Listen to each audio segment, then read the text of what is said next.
को करूं सप्रेम प्रणाम।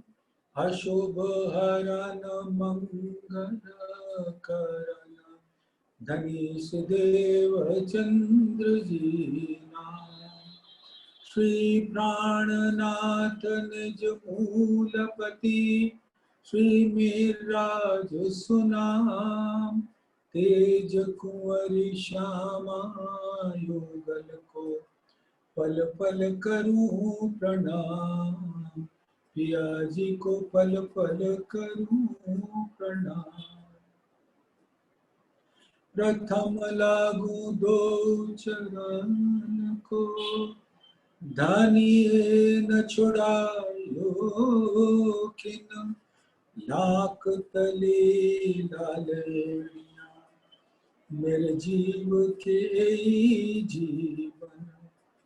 इन पांव तले पड़ी रहूं धनी नजर खोलो बापू। पल ना वालू मेरे जीव के जीवन। इन पांव तले पड़ी रहूं धनी नजर खोलो बापू। पल ना वालू मेरे जीव के जीवन। मेरे जीव के जीवन। धामधनी अक्षरातीत के परम प्यारे लाडले सुंदर साथ जी, आपके कोमल चरणों में इस आत्मा का के दिल का सिजदा कबूल करें। प्रणाम जी। धामधनी की असीम अनुकंपा मेहर हम सब रूहों के ऊपर सामूहिक रूप से बरस रही है। नूर की बारिश हो रही है। नूर यानी धामधनी का दिल। वहां से धामधनी अपने अनंत सागरों का रस हम सब सुंदर साथ के ऊपर अपने अनंत रंग और रस के साथ बरसा रहे हैं और हम सब सुंदर साथ झील रहे हैं। ऐसे ही झीलने के अवसर में कलश हिंदुस्तानी का प्रकरण 7 चल रहा है। इश्क बड़ा रे सवन में ना कोई इश्क समान। इसकी 3 चौपाइयों का हम लोगों ने कल चर्चा भी की, उसमें झीले भी। आज चौथी चौपाई से प्रारंभ करते हैं। एक अनेक हिसाब में और निराकार निर्गुण न्यारा इश्क हिसाब थे जो कछु न देखे तुम बिन। तो एक हो यानी अद्वैत बेहद का मंडन। अनेक यानी क्षर ब्रह्मांड। ये तो किसी तरह से यहाँ के शास्त्र ग्रंथों में के हिसाब में कुछ कुछ आ जाते हैं। क्षर ब्रह्मांड थोड़ा ज्यादा दूर तक, बेहद ब्रह्मांड यानी अक्षर के दिल का प्रकट स्वरूप योग माया का ब्रह्मांड थोड़ा सा। और आज तक आदि अनादि काल से यहाँ के ऋषि मुनि योग माया के ब्रह्मांड में केवल ब्रह्म को ही अक्षरातीत का स्वरूप मानकर अपनी इतिश्री पा लेते थे।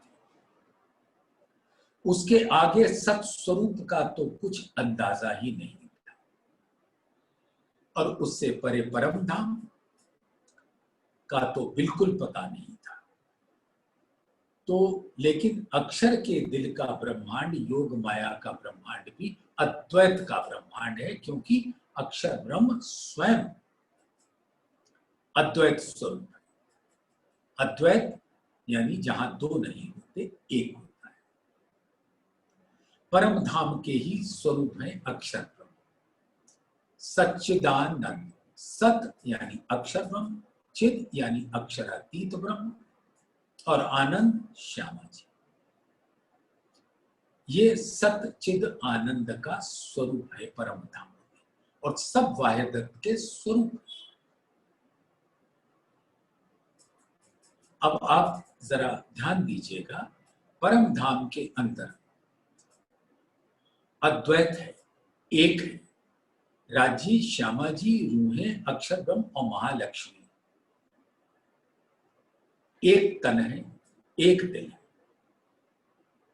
लेकिन अक्षर ब्रह्म की के दिल से कोई लीला परम धाम में नहीं होती, लेकिन वहदत्त को रस पूरा मिल जाता है। अक्षर ब्रह्म को यह नहीं पता कि अक्षरातीत के मोहल में प्रेम इश्क बरतर, सो सुध अक्षर को नहीं किनविद केली कर। उनको लीला का पता नहीं। इसी को तो दिखाने के वास्ते ब्रज और रास दिखाया, लीला दिखाई। वहदत्त के स्वरूप होने से परम धाम की हर लीला स्वलीला अद्वैत जो होती है, उसका जो सारी लीला इष्ट की होती है, और उस लीला का जो रसपान है वो तो अक्षर ब्रह्म के दिल में आनंद आ जाता। लेकिन लीला किस भांति की होती है, क्योंकि वो इश्क की लीला है, और इश्क की लीला अक्षर ब्रह्म को नहीं पता। तो अक्षर ब्रह्म के दिल का प्रकट स्वरूप योग माया का ब्रह्मांड कहलाता है। जैसे राज्य का दिल है वो मारिफत स्वरूप है, और उस दिल का प्रकट स्वरूप परम धाम के 25 पक्षी ब्रह्म सृष्टियां हैं, पशु पंखी दरख्त बाग बगीचे जिमी आसमान है, जल तेज वायु सब वाह्यदत्त के स्वरूप हैं, सब धामधनी के दिल के प्रकट स्वरूप। और धामधनी का दिल वाहिद है, एक है, अद्वैत है, और उससे जो लहरें प्रकट होती हैं वो लहरें वाह्यदत्त का स्वरूप होती है।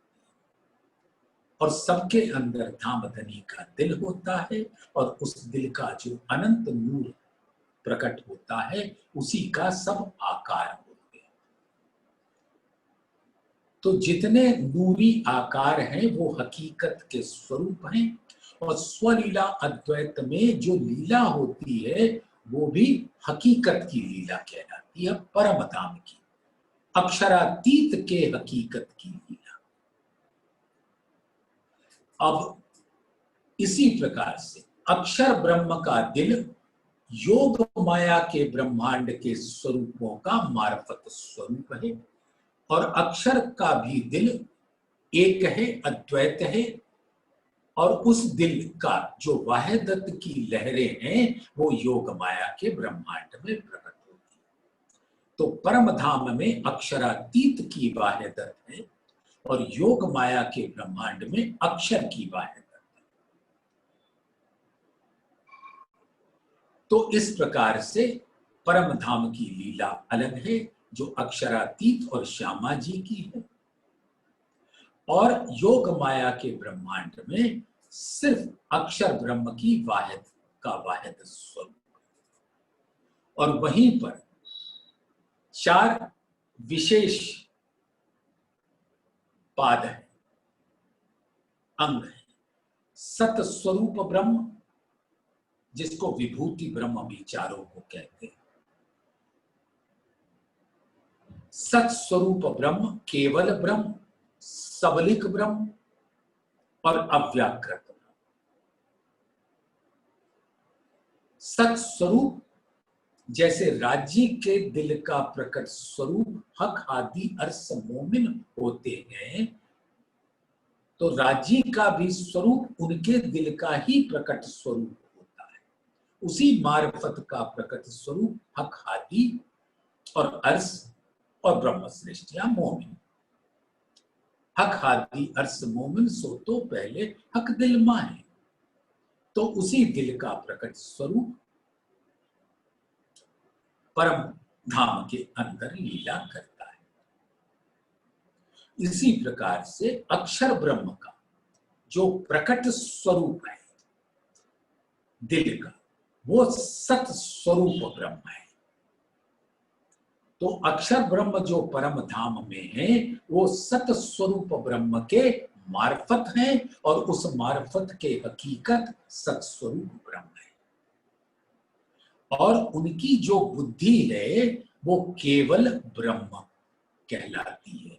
वो भी विशेष ऐश्वर्यों का समन्वय होता है वहां पर, वो विभूति ब्रह्म होते हैं बुद्धि का। धामधनी की बुद्धि निज बुद्धि, अक्षर ब्रह्म की बुद्धि जागृत बुद्धि।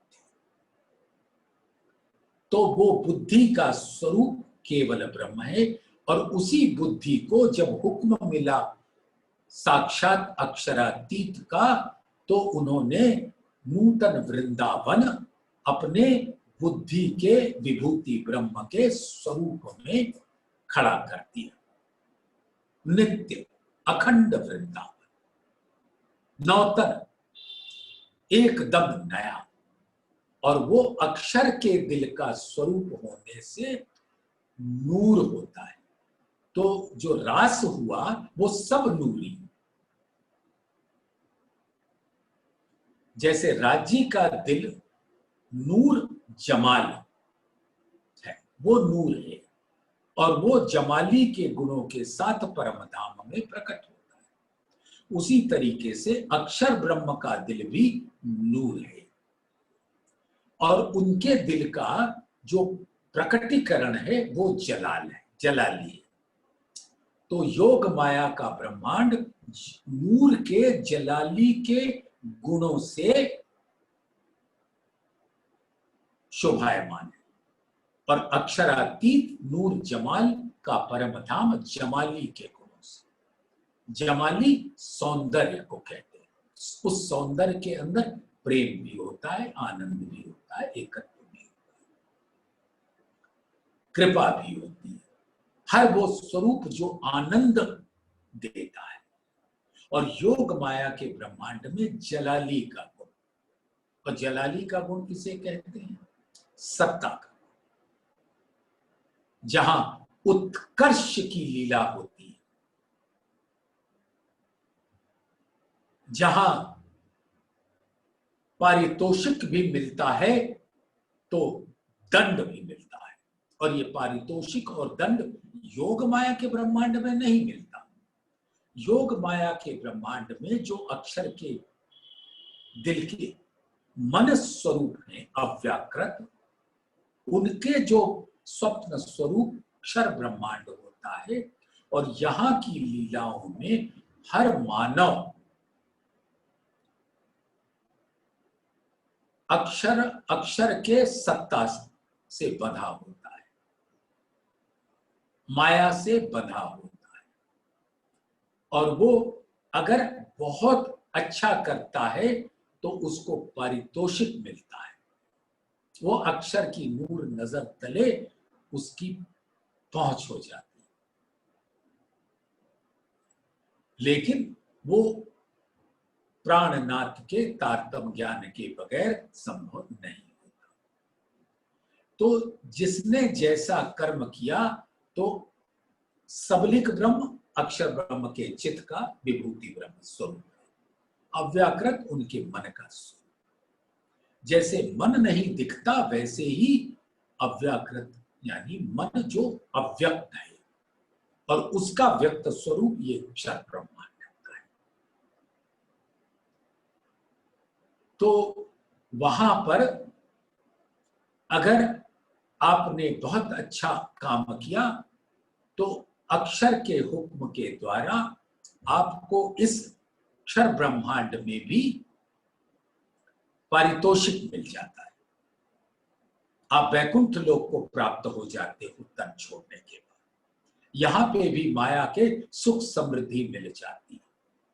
और गलत किया तो सजा, यानी कि सजा ऐसी होती है कि 84 लाख योनियों पशु तुल्य जीवन बिताना पड़ता है।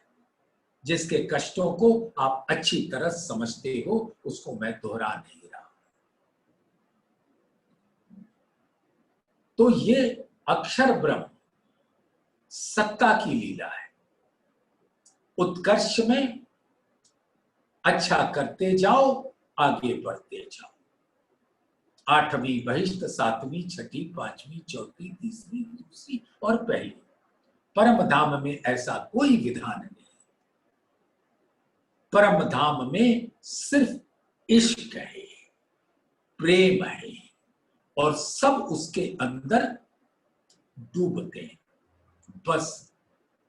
और सब एक तन है, एक दिल है, एक रूप है, एक रस है, एक स्वरूप है, एक। वहां इस प्रकार की कोई विधान नहीं। तो ऐसे अक्षर ब्रह्म का जो वहदत स्वरूप है, वहीं पे रास हुआ। और रास तो बुद्धि के द्वारा अक्षर ब्रह्म ने उसका रसपान किया। लेकिन जब धामधनी ने आवेश अपना खींच के दोबारा ले गए और रूहें चली गई, उसके बाद अक्षर ब्रह्म ने उसको दिल में लिया और अखंड कर लिया, यानी अपने चित्त में अखंड कर लिया, जिससे उस लीला का वो रसपान अखंड रूप से करते रहे। जिस लीला को देखने की बात उनके दिल में आई थी कि अक्षरातीत के मोहल में प्रेम इसक बरतत, सो सुध अक्षर को नहीं किन्वित केली करत। तो इस प्रकार से उन्होंने कर लिया। बाद में ब्रज से सुरता बांधी, ब्रज को भी अखंड कर लिया। यानी कि जहां जहां ब्रह्म लीला हुई, ब्रह्म लीला मतलब अक्षरातीत की लीला हुई। अक्षरातीत का आवेश ब्रज लीला में भी था और रास लीला में। तो उन दोनों लीलाओं का रसपान अक्षर ब्रह्म अब शाश्वत रूप से करते रहना चाहते, इसलिए उन्होंने अपनी सुरता ब्रज से भी बांधी और अखंड कर दिया। अब जिसने ब्रज का ध्यान किया, बाल मुकुंद का ध्यान किया, 11 वर्ष की अवस्था तक के स्वरूप का ध्यान किया, उसका जीव 5वीं बहिष्ठ में पहुंच जाएगा। ऐसे ही जिसने रास का किया, वो 4थी बहिष्ठ में शर्तिया पहुंच जाएगा। वो हाँ, वहां अक्षरातीत नहीं होंगे, वहां रूहें नहीं होंगी, लेकिन वो लीला अब शाश्वत रूप से चलती रहेगी। अब योग माया के ब्रह्मांड में जो चीज बन जाती है वो मिटती नहीं, लेकिन बन सकती है। परम धाम में ना बनती है ना मिटती है। और जो वेद ग्रंथ उतरे, वो अक्षर की जागृत बुद्धि के द्वारा वेद ऋचाओं का स्वरूप होता है। तो अक्षर की जागृत बुद्धि कहां तक का ज्ञान दे सकती है? अधिक से अधिक योग माया के ब्रह्मांड का। और क्योंकि वेद ऋचाएं अव्याकृत ब्रह्म में विराजमान हैं, तो उसका ज्ञान वो पहुंचा देती है।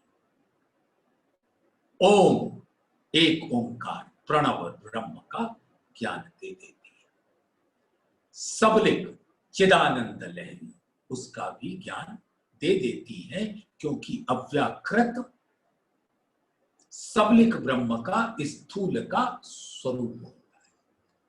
सबलिक ब्रह्म का स्थूल अव्याकृत का महाकारण होता है। और क्योंकि रास का भी प्रतिबिंब अव्याकृत में पड़ता है, सबलिक में अखंड हुआ तो उसका प्रतिबिंब अव्याकृत में पड़ता है, तो उसका भी थोड़ा जानकारी दे देते हैं। तो कह रहे हैं एक अनेक हिसाब में, यानी कि अभी तक के जितने धर्म ग्रंथ उतरे सब धाम धनी के हुक्म से, हुक्मे वेद कतेब में लाखों लिखे निशान, उसमें निशानियां दे दी हैं। जैसे भविष्य पुराण में बता दिया कि 28वें कलयुग में मैं खुद आऊंगा अपनी आत्माओं के साथ और इस दुनिया को अखंड कर दूंगा और अपनी आत्माओं को जो उनके अपने दिल का रहस्य खोलकर उनको वापस ले जाऊंगा। लाए भी वो, ले भी जाएंगे वो। तो ये अपने हुक्म से, नहीं तो उनके बारे में कौन जानता।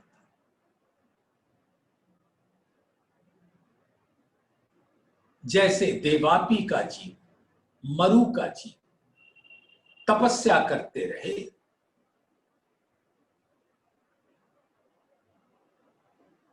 और उन्होंने क्या मांगा कि जब 28वें कलयुग में ब्रह्म लीला हो तो हमारा जीव के ऊपर बैठकर विराजमान होकर ब्रह्म लीला। तो उनको कैसे पता होता? तो शिव जी कहां पर? छठी बहिष्ठ। तो क्योंकि वो अक्षर की पंच वासनाओं में से एक है, उनको ये बात पता चल जाती है। तो सुंदर साथ ये बातें इस विषय से थोड़ा विषयांतर था, लेकिन क्षमा करें मुझे थोड़ा सा विषयांतर करने के लिए। लेकिन उसका मूल मुद्दा ये था कि एक अनेक हिसाब में यानी यहां पर एक परम धाम का अद्वैत नहीं है, योग माया का अक्षर के दिल का वाहिद का स्वरूप है, वाहिद। तो वो एक और अनेक क्षर ब्रह्मांड, ये तो हिसाब में आ जाते हैं शास्त्रों के। और निराकार निर्गुण, तो निराकार यानी कि महाशून्य के अंदर मोह सागर में जो आदि नारायण का स्वरूप है, जिसने किसी ने उसको देख न पाया तो क्या कह दिया? निराकार, निर्गुण। और तीन गुणों के स्वामी ब्रह्मा विष्णु महेश, वो उससे मानो परे हो, निर्गुण। इन तीन गुणों से कूटस्थ है। न्यारा इश्क हिसाब थे, और इश्क तो किसी भी धर्म ग्रंथ के हिसाब में नहीं आता, वो उससे परे है। न्यारा इश्क हिसाब थे, जो कछु न देखे तुम बिन। और इश्क का स्वरूप सिर्फ इश्क के स्वरूप का ही रसपान करता है। अब ये बात सुनकर आपको थोड़ा लगा होगा कि इश्क भी इश्क का रसपान कैसे करता है। परम धाम में हर स्वरूप धाम धनी क्या अंग है, और धाम धनी का जो हकीकत का अंग है, अंग देखे जेते सूरत के सो तो सारे इश्क सागर। और उसी तन का जो परम धाम के हर तन, रूहों तुम मेरे नूर तन हो। तो अक्षरातीत के दिल का स्वरूप नूर है, और उस नूर के जो जमाली के गुणों के साथ जितने आकार हैं, वो धाम धनी के ही तन है। तो जो अक्षरातीत साहिब की जो तन है वो इश्क का तन है। तो परम धाम के हर स्वरूप, हर आकार, क्योंकि धाम धनी के नूर का ही तन है, तो वो भी इश्क का तन है। जैसे अक्षरातीत का तन है, वैसे ही परम धाम में एक तनी है और एक दिली है। सब में धाम धनी का नूर दिल विराजता है। तो कह रहे हैं कि जो इश्क के स्वरूप है परम धाम के अंदर, उनकी खुराक तो धाम धनी के दीदार है। यानी इश्क ने इश्क का दीदार किया। ये बड़ी चितवन की बात है, सुंदर सा। इसमें तर्क वितर्क का स्थान नहीं होता। वाणी में हम पढ़ते हैं, या दूर या नजीक, रंग महल में बैठे हैं तो चाहे वो सर्वरस सागर हो, या रंग महल में रूहें जो धामधनी के चरणों में बैठी, सबके दिल में एक ही बात, धामधनी के स्वरूप का रसपान करें बस।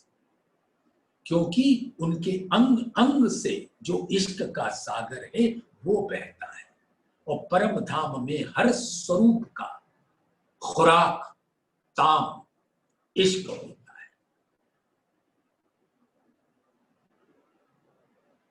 जब चांदनी चौक पर दीदार देते हैं, मुजरा देते हैं, तो धामधनी अपने नैनों से परम धाम के हर स्वरूप आकर चांदनी चौक में खड़े होकर उनका दीदार कर अपने दिल के ताम को, खुराक को पूरा करते हैं इश्क पाकर।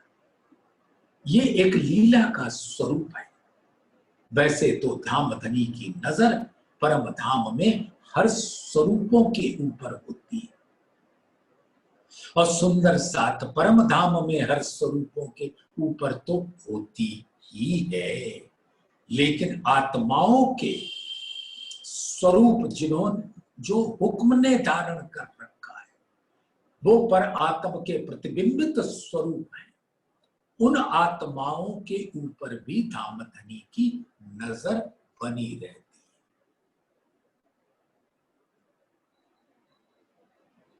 मैं छिपा हूं तुमसे, तुम्हें नजर मिले।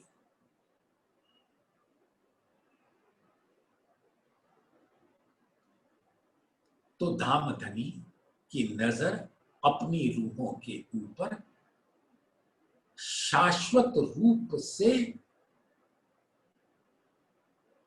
नूर बरसाती है।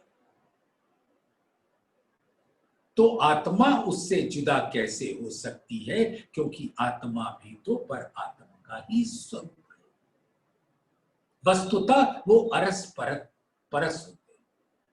ये स्वाद आत्म तो आ वही, जो पलक न दीजे भंग, अरस परस एक हो वही, पर आत्म आत्म संग। तो जब पर आत्म के ऊपर नजर पड़ेगी तो आत्म पर तो पड़ेगी ही पड़ेगी। प्रतिबिंब के जो असल, आत्माओं के जो असल है, तीनों हक बैठे खेलावत, तहां क्यों न होए हक नजर, जो खेल रूह देखा। तो पर आत्म के ऊपर नजर, और इस खेल के हुक्म स्वरूपों पर भी उनकी नजर। हर आत्मा इस संसार में भी धामधनी के नैनों के अधीन रहती है, और वो नैन जो नजर है वो हुक्म बरसाती है। तो हुक्म की पनाह में यहां की सब रूहें रहती है, और उस नजर से इश्क उनको भी मिलता है। हाँ, जब जागृत हो जाती है तो उस इश्क की पहचान हो जाती है। तो परम धाम के कोई भी स्वरूप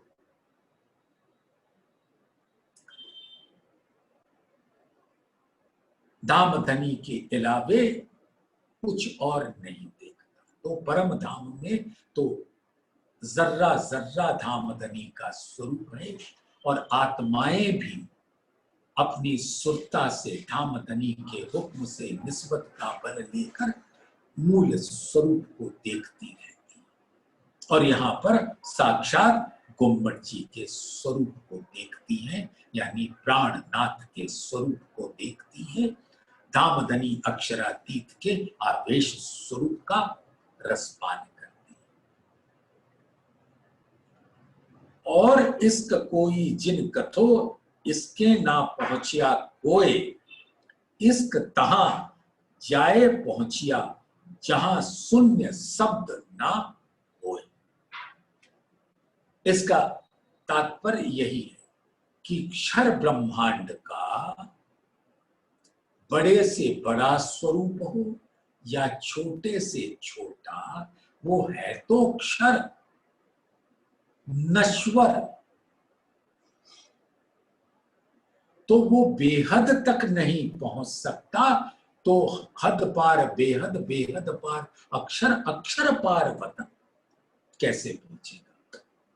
और जहां पे ब्रह्म सृष्टियां हैं जिनको कहा गया है जागिए इन घर,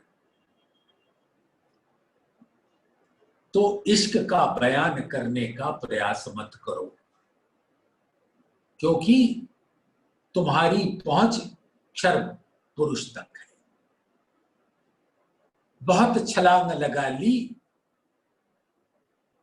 कबीर साहब से मानो सायुज्य मुक्ति को प्राप्त हुए, तो अव्याकृत ब्रह्म का कुछ नजारा आ जाएगा बस। सुंदर साथ आप यहां पे इस ब्रह्मांड में जो ग्रंथ है उसके अंदर 4 प्रकार की मुक्ति बताई गई है। आप सब सुंदर साथ बहुत ही ज्ञानी हो, अगर मुझसे कोई त्रुटि हो जाए तो क्षमा कर देना।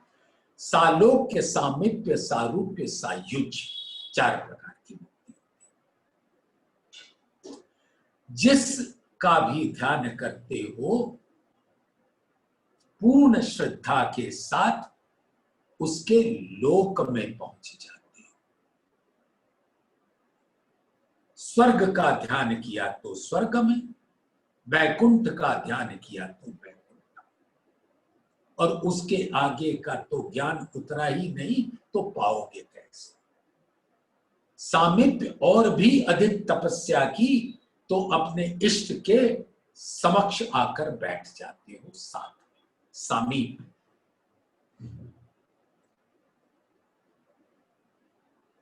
तो सालोक्य, सामीप्य, सारूप्य, तुम्हारा स्वरूप भी इष्ट के जैसा हो जाता है, और सायुज्य यानी उनके दिल में तुम प्रवेश कर जाते हो। अब सुंदर साथ ये जो यहां पर एक प्रतिबिंब का प्रतिबिंब रूप बताते हैं, ये सारी बातें तो हम ब्रह्म सृष्टियों के लिए, क्योंकि वहां पर सालोक्य, सामीप्य, सारूप्य, सायुज्य सब एक रूप होते हैं, और ब्रह्म सृष्टि तो वहां की रहने वाली है। तो सालोक्य तो रहता ही है, और धामधनी के चरणों में सामीप्य भी रहता है, और वो भी उनका तन भी नूर का तन है, सारूप्य है। ब्रह्म सृष्टि ब्रह्म एक है, सो तो बसत वतन अब। और सायुज्य, हम कहाँ रहते हैं, हमारा मूल मिलावा क्या है, दामधनी का दिल। तो ये जो सालोक्य, सामीप्य, सारूप्य, सायुज्य, ये यहां पर बंटवारा हो सकता है। परम धाम में इन सब का स्वरूप एक होता है, और वो इश्क का स्वरूप है। तो यहां के कोई भी जीव इस बात का अधिकार नहीं रखते कि इश्क का वर्णन कर सके। इश्क का तो कुछ पता ही नहीं। यहां इश्क नाम लोग लेते रहते हैं, लेकिन उसकी पहचान नहीं, क्योंकि इश्क ही अक्षरातीत का स्वरूप कहलाता है।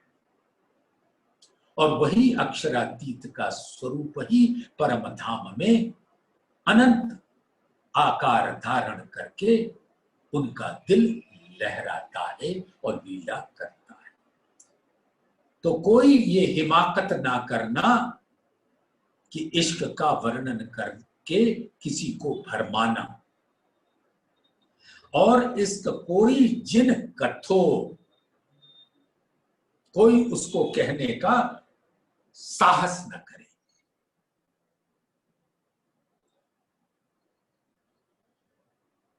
इसके न पहुंचिया कोई, कोई भी अक्षरातीत के स्वरूप को, अक्षरातीत के धाम को न आज तक पहुंचा है, न बिना तारतम ज्ञान को ग्रहण किए पहुंच सकता है।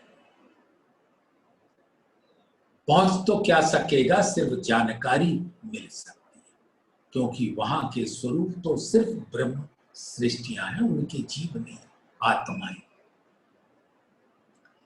इश्क तहां जाए पहुंचिया, यानी सिर्फ ब्रह्म सृष्टि ही इश्क के स्वरूप से अरस परस हो सकती है। जहां शून्य शब्द ना हो, और यहां वो सब शब्दातीत का स्वरूप है, अक्षरातीत का स्वरूप है। ये शून्य अज्ञान का स्वरूप से नहीं पा सकते, वो तो मात्र तारतम ज्ञान से पा सकते। ना ही कथनी इश्क की और कोई कथियो जिन, इश्क तो आगे चल गया शब्द समाना सुन। और इश्क तो जैसे ब्रज में था पता नहीं, रास में था पता नहीं, और जागनी के ब्रह्मांड में हम रूपों की महिमा देखो, वो इश्क के की जानकारी पहचान देती।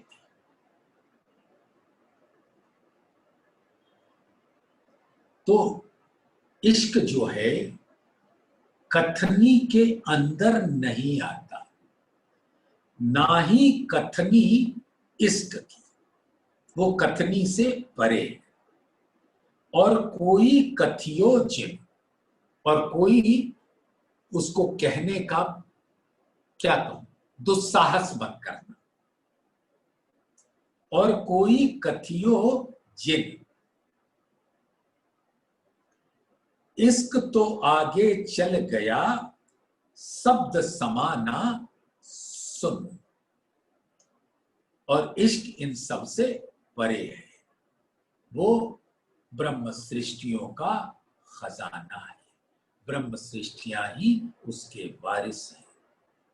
और बाकी यहां के शब्द तो शून्य में विलीन हो जाते हैं, वो अधिक से अधिक महाशून्य तक पहुंचते हैं।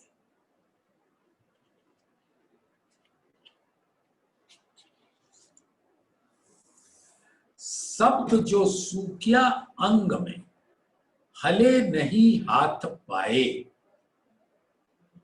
इश्क बेसुध ना करे रही अंदर विल खाए। अब ये इश्क कौन उसका रसपान कर सकता है, सिर्फ ब्रह्म सृष्टि। और धामधनी जब अपने इश्क की पहचान देते हैं तो बेसुध नहीं करते, आपको ऐसा नहीं करते कि आप बेहोश हो जाओ। ये तो यहां के जीव हैं जो जिनको जरा सा नूर का एक जर्रा भी मिल जाए तो उनका तन छूट जाएगा।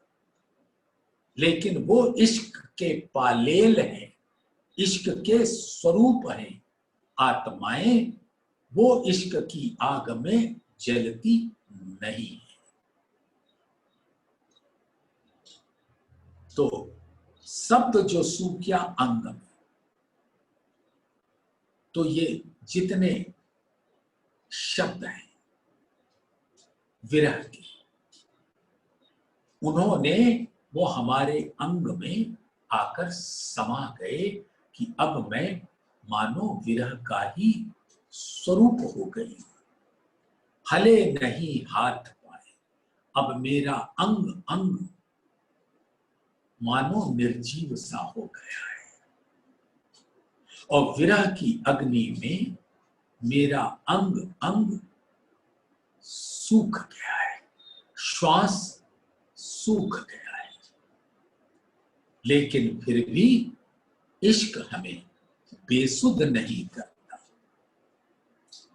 हाँ, अंदर बिलखाता है कि कब धाम धनी अखंड मेरा सुहाग से हमारा मिलन होगा।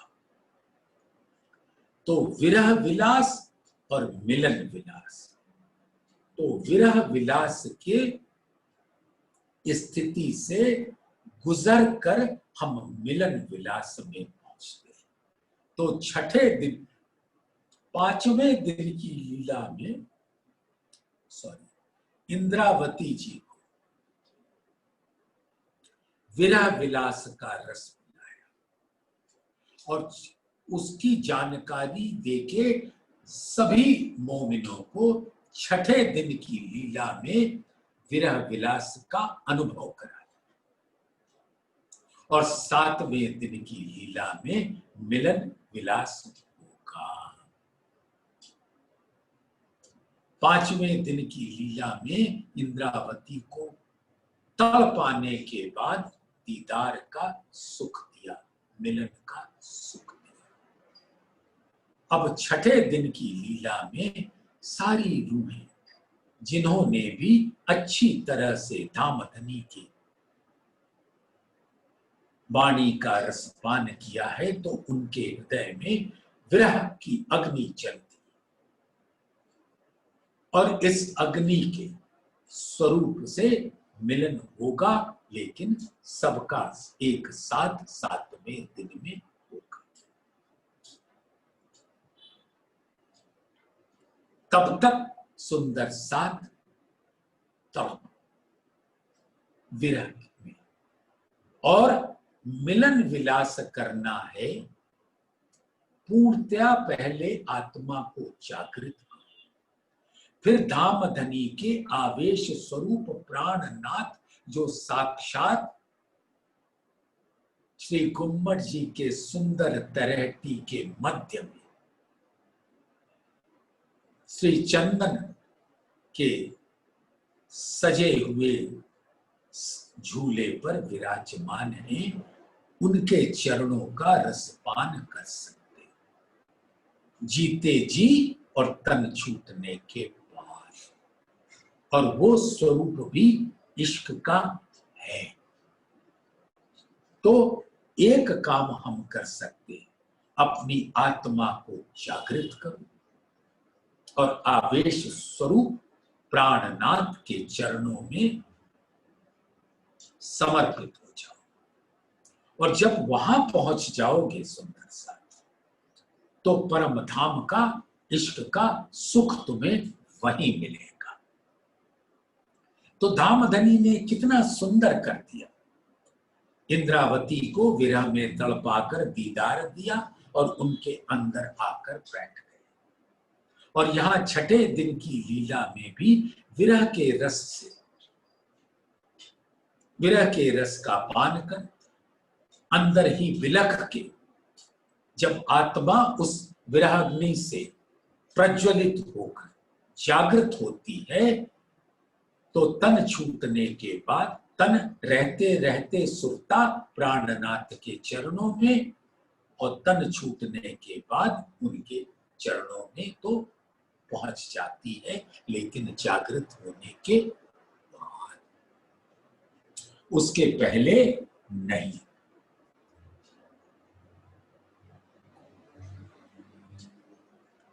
तो एक ही लक्ष्य है हम सब रूहों का कि तारतम वाणी के द्वारा अपने आप को जागृत कर ले। और ये कर लिया तो जागृति भी जब आती है तो विरह तो पैदा होगा ही होगा, क्योंकि जागृति में क्या होता है, जुगल स्वरूप इल्म से आपके दिल में अंकित होते, आपकी अपने मूल तन से निस्बत की पहचान होती है। अब आपकी सुरता अखंड रूप से मूल मिलावे में पहुंचना चाहती, और ये मानो जैसे हम जुदा हो गए, वो विरह की अग्नि हमको तब तक जलाएगी जब तक धामधनी के हुक्म से हम प्राणनाथ आवेश स्वरूप के चरणों में कुर्बान नहीं हो जाते। फिर श्री जी साहिब जी मेहरबान के सुंदर स्वरूप का रसपान करें, उनके चरणों में दामधनी के इश्क का रसपान करें। पापड़ पल ना ले वही, दसों दिस नैन फिराऊं। अब जब ये मेरी पलकें एक क्षण के लिए भी बंद नहीं हो रही, क्योंकि वो अपने धामधनी को ढूंढ रही है। पापड़ पल ना ले वही, दसों दिस नैन फिराऊं। अब इस ब्रह्मांड में चारों तरफ मेरे नैन अपने प्राण प्रीतम को ढूंढ रहे हैं, लेकिन तारतम ज्ञान आने के बाद जब पता लग गया कि वो धामधनी का स्वरूप मूल मिलावे में, और यहाँ पर उनका आवेश स्वरूप परम धाम के स्वरूप उस मूल मिलावे तरहती में साक्षात विराजमान है, तो बस फना हो जाओ, कुर्बान हो जाओ, बाकी सब धामधनी स्वयं करेंगे। अब सुनो, पापड़ पल ना ले वही, दसों दिस नैन फिराऊं। अब ये एक विरह की अवस्था है कि जैसे सूने नैन हैं, बस देख रहे हैं चारों तरफ कि मेरे प्राणपति मुझको मिल जाए। ये स्थिति तब होती है जब तक तारतम ज्ञान नहीं होता, और तारतम ज्ञान जिसने भी अच्छी तरह से अपने दिल में ले लिया, तब उसकी नैन सूखे नहीं होंगे, सूने नहीं होंगे, रसमयी होंगे, क्योंकि प्राणनाथ तो साक्षात विराजमान है।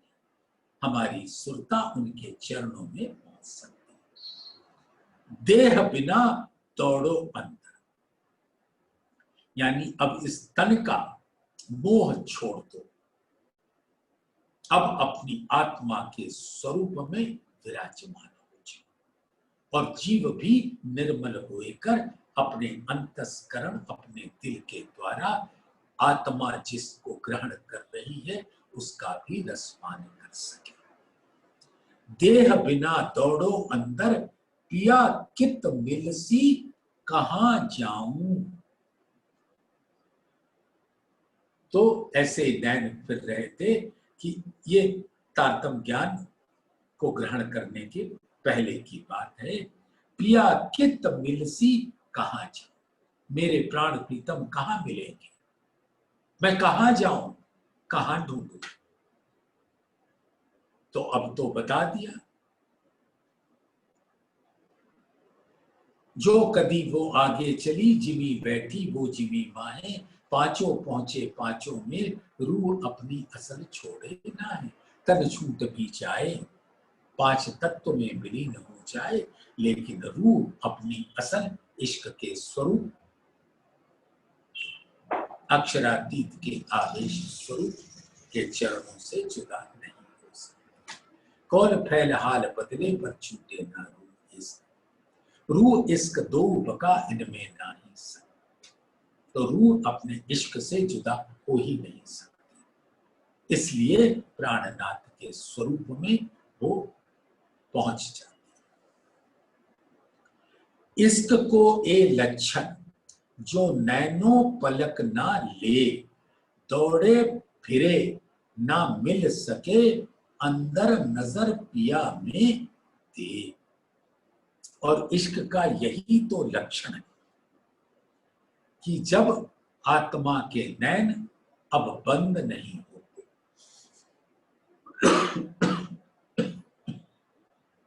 जो नैनो पलक ना ले, दौड़े फिरे ना मिल सके। वो चारों तरफ दौड़े फिरे, लेकिन जब तक धाम धनी नहीं मिलते तब तक वो तड़प रही होती।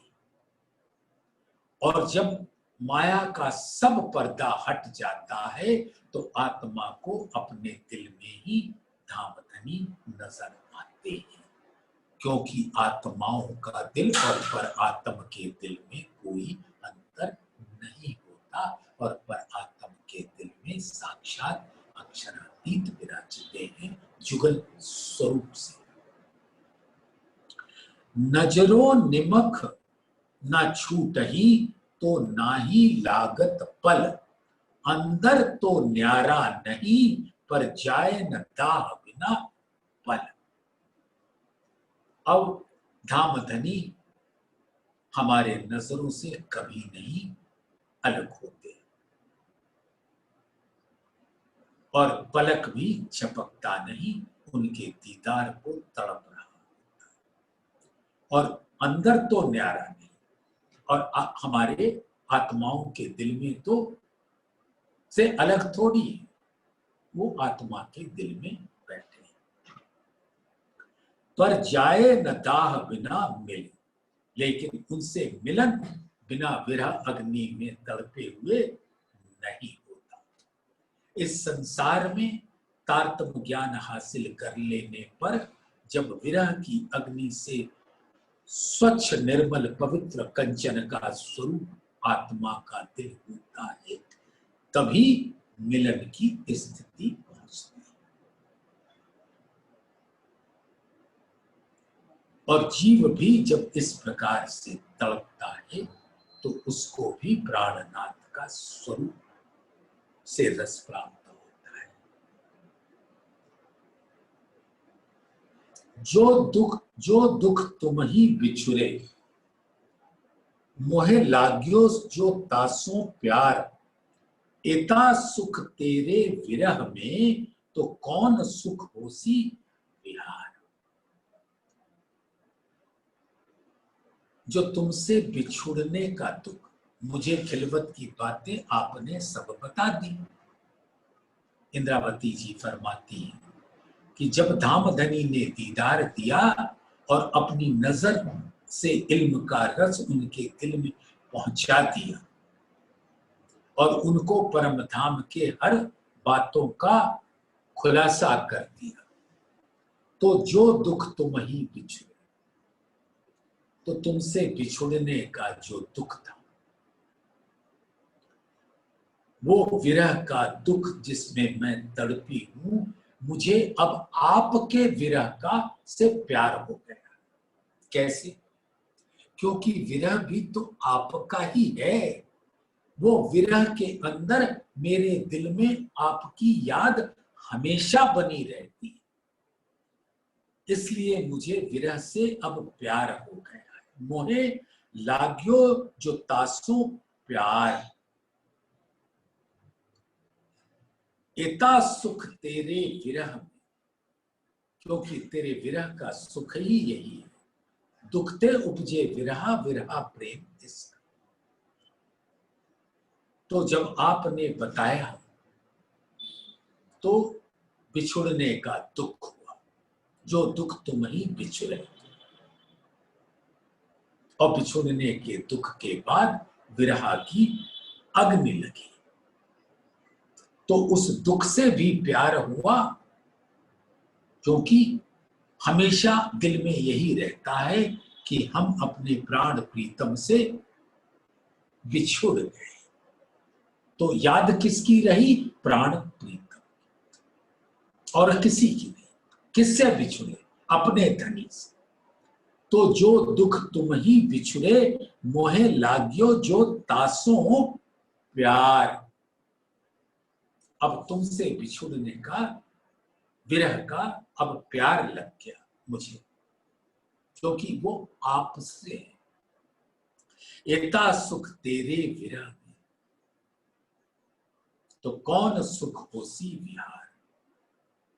अब आपके विरह में, आपकी याद में इतना सुख है, विरह विलास का सुख है, तो मिलन का सुख कैसा होगा।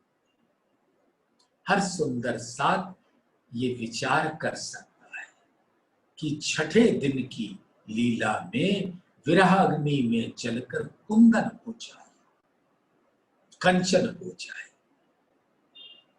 और सातवें दिन की याद करता रहे कि ऐसा होगा मिलन विलास। तो विरह विलास का रस लो और मिलन विलास की आकांक्षा आपके दिल में बनी रहे। और तन छूटने के बाद प्राणनाथ के आवेश स्वरूप में गर्क हो जाओ। तो सुंदर साथ, आज ये प्रकरण 7 यहां पे संपूर्ण होता है। इसी चौपाई को दोहरा लेते हैं। जो दुख तुम ही बिछुरे, मोहे लाग्यो जो तासो प्यार। एता सुख तेरे विरह में, तो कौन सुख होसी विहार। तो कौन सुख होसी विहार।